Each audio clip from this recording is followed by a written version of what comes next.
religions which oppose God, like Satanism, witchcraft, voodoo, and so on. So not all religions are helpful and good. Other organizations are not religions at all, but rather manipulative cults which con people and have nothing to do with spirituality. So why are there different religions? Not everyone speaks the same language. There are different interpretations of divine revelation from different people of different races and different places. So the focus of how religion can benefit society in Somalia might be totally different to the focus of how religion can benefit society in Switzerland, for example. Number 4, theists' prayers never seem to be answered. This is a very good point. Either this proves there is no God, or that God is an entity who does not listen, or that God is not your nanny and you should stop asking him to sort out your own problems. The Holy Spirit of goodness dwells in you already. If you want answers, ask yourself the right questions. Imagine a primitive caveman wants to make a cutting implement to better chop wood for the fire. He looks at some sharp-looking large rocks and prays to God to solve his problem for him.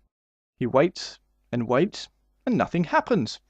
The atheists are correct on this point. If the caveman is asking a deity to intervene to solve the problems which he should be solving, then he may as well be praying to the flying spaghetti monster, because there will be no response from outside. The reality is that we must solve our own problems and make our own decisions. We have been given free will, and if God exists, we will be judged on how well we do throughout our human lifetime. To expect God to swoop in and sort things out for every problem we experience is impossible, because it would eradicate free will and undo the benefit of learning from all the tests and trials in our life, which, if handled well, prove we are worthy for entry into the kingdom of heaven.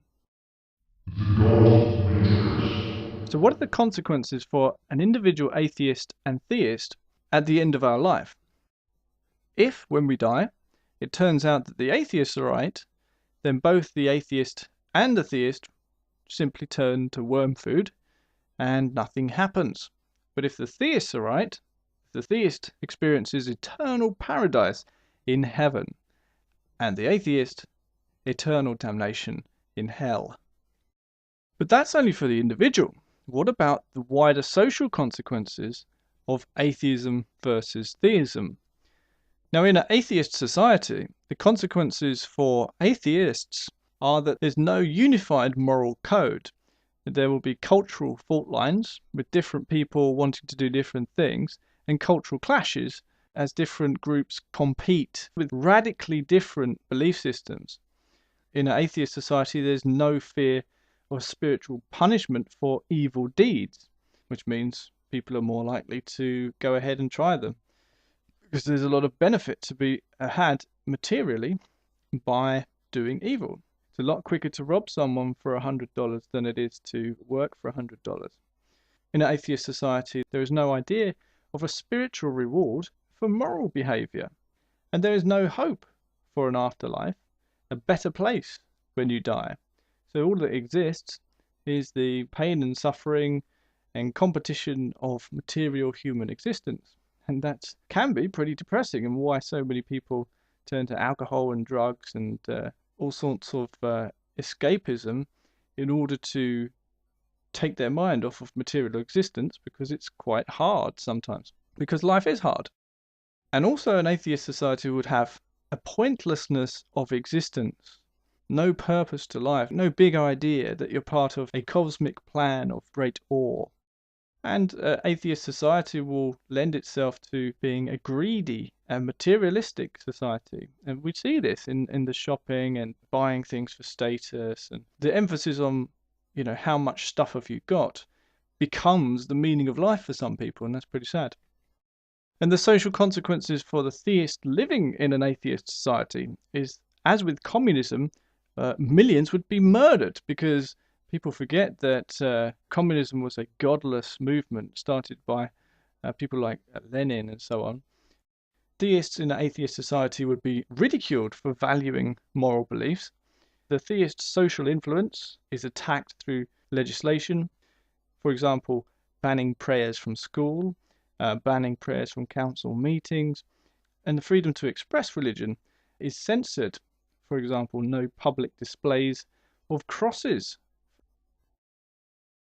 The wider social consequences under a theist society for atheists would be that atheists are exposed as materialistic, and they would be ridiculed as godless and faithless when contrasted with the people who are living a moral life in order to benefit spiritually after death. In a theist society, atheists would be encouraged to join theism. Even the most staunch atheist would find it hard to ignore the moral teachings in society because theism would dominate that society and you couldn't really ignore it. So the social consequences for a theist in a theist society would be a reduction in materialism and greed, increased thoughtfulness and consideration, meaningful purpose to life, and optimism towards the afterlife. Death is not a scary thing when you know that you're going to some kind of paradise on the other side. It's actually something to look forward to, especially when you're old, your body stopped working, you've got some aches and pains. Eternal life in paradise sounds pretty good compared to material life here on earth. And for a theist in a theist society, fear of spiritual punishment for evil deeds would guide people's behavior, and you'd see a lot less crime and a lot less evil deeds. It wouldn't eradicate it. Of course, there are some people who choose to be tempted into evil, but there'll be a lot less of them because most people fear the spiritual punishment for their actions when they are judged after death. And in a theist society, there is a unified moral code. And this leads to increased social harmony because everybody knows what the score is. Everybody knows what's acceptable and what's not acceptable. And of course, this is done in the social interest. This is not a tyrant telling people what to do. It's people trying to make society a better place by valuing morals and principles. If you look at secular societies today, in France and Britain, for example, where atheism is promoted and theism is subtly attacked, we actually have a very unstable society with an unquestionable decline in morality, rising violent crime, fraud becoming normalized, and the promotion of greed and materialism with advertising and conspicuous consumption, and an individual whose only purpose in life is to live to shop. That really is a hollow, purposeless existence. Wider society begins to reflect the core despair of purposelessness and inevitably self-destructs when people reject spirituality. This is because with spirituality, the theist's decisions are guided by the principle, I am accountable for everything I do in the eyes of God. The theist worldview is that he has the free will to choose decisions which will lead him towards good or evil.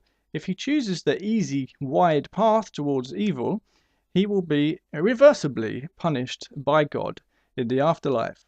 If he chooses the narrow path towards good, he will be permanently rewarded by God in the afterlife. As a result, society shows an increase in personal responsibility and increased moral behavior overall. Whereas those who reject spirituality are governed by the principle, I am accountable only in this life and only if I get caught by other human beings. The atheist rejects the possibility of the afterlife and denies that God exists. This worldview assumes every decision and action in his lifetime will not be judged by God.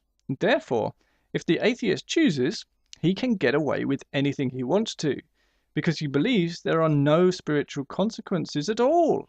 No karma, no punishment, no hell, no reward, no heaven. And despite thousands of years of wisdom suggesting there is, the atheist decides to ignore it. Atheists will argue that morality can still be chosen in an atheist society, but why would they? Think about it. If an atheist believes there is no spiritual purpose to life, then all that's important in his worldview are material things here on earth. Whether that be wealth, status, fast cars, or big houses they are all materialistic, and he knows he only has a few decades of life left before he loses everything and becomes worm food.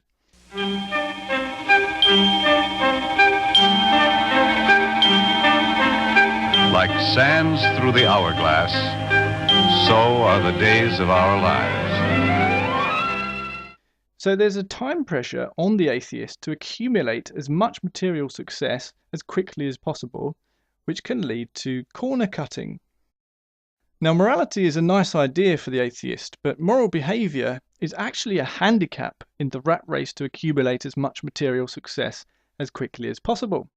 If a theist cheats on their exams and gets away with it, they still have to face God's judgment.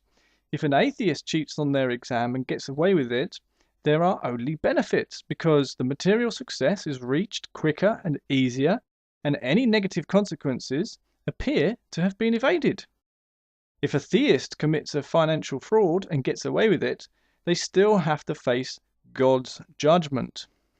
If an atheist commits a financial fraud and gets away with it, there are only benefits because the material success is reached faster and with less effort than earning the money honestly, and they appear to escape any negative consequences. So while morality is possible for atheists to choose, why would they? There are more benefits and immediate rewards from cutting corners, deceiving others, ripping people off, defrauding and thieving, and that's just the start. Because if the rationale of moral behavior in this life being spiritually rewarded in the next life is lost, then anything goes.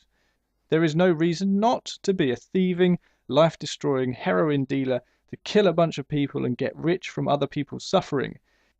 In an atheist worldview, there is no spiritual reason against committing evil if you can get away with it and avoid getting caught.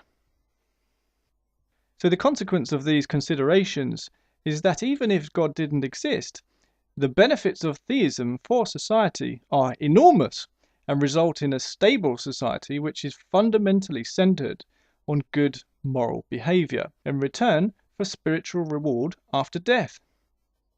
So, does God exist? While there is no direct physical evidence for this spiritual entity, one thing is guaranteed. We will all find out when we die. The gamble theists are taking is a win-lose possibility between heavenly paradise or worm food if they are wrong.